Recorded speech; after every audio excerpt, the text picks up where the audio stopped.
અમારો મહેશ છે અને આમ છે 14 જ વર્ષનો, એને તકલીફ છે શારીરિક, પણ એ બેંક છે જીવતી જાગતી. અને ડુંગરાસણમાં અમારા બજાણિયા પરિવારો 20 અને 20 જણાને કોઈ પણ વખતે પૈસાની જરૂર પડે ને મહેશ પાસે પૈસા માંગો મહેશ આપી દે. અને 14 જ વર્ષની એની ઉંમર છે. ચંપાબેન, આજે તમે એના માટે પૈસા માંગ્યા? અમારા વહુને દવાખાને જવું હતું, પછી હું રસોડામાં પૈસા આપ્યા વગર જતા રહ્યા. પછી મેં ઈ કે મમ્મી મારે દવાખાને જાઉં, શું કરું? મેં કીધું મહેશ જોડે જઈને મને વાત કરાય. પછી એને ભાભી મહેશ જોડે આવીને કે મહેશ 1000 રૂપિયા તાર ભાભીને દે.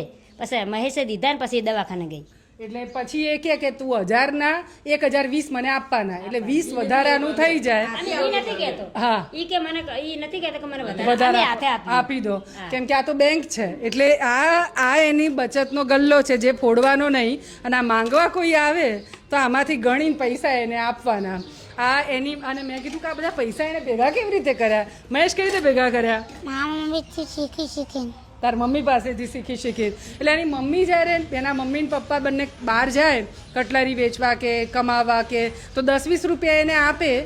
એમાંથી એણે આ પૈસા ભેગા કર્યા અને એમાંથી 7-1000 રૂપિયા, કાંતાબેન પકડો, એમાંથી ભેગું કરીને એક આ કુલર લાવ્યો, પછી ફ્રીજ લાવ્યો એ પોતે. અને આવી રીતે વસાહતમાં જેને જરૂર પડે એને એ મદદ કરે અને બધાને આપે. અને કાંતાબેન પાસેથી એ રીતના ભેગા કરીને તું ગજબ દીકરો છે. અને મને એમ થાય કે ઈશ્વર એને તબિયતમાં સરસ કરી દે. પણ આમ કોઈને પણ તકલીફ હોય એટલે આ તો મોટા છે, એના મા જેવા કહેવાય, તો એમ કે મહેશને આપ ફોન અને મહેશ પૈસા આપશે. હું તો સાંભળીને મને બહુ મજા પડી ગઈ. અને હા, આખું અહીં બહેનો બાળકોનું મંડળ એ નાનું એ સાચવે. હમણાં બધા ભેગા થઈને સંગઠન થઈને કંઈક કરવું જોઈએ.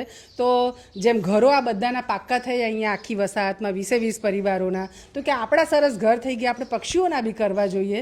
તો આનો વિચાર. અને એણે બધા પાસેથી પૈસા ભેગા કર્યા, દરેક ઘરમાંથી બાળકો પાસેથી, અને ભેગા કરીને પક્ષીઓના માળા, પાણી પીવા માટેની વ્યવસ્થા અને એ બધું કરી. આ બેંક છે.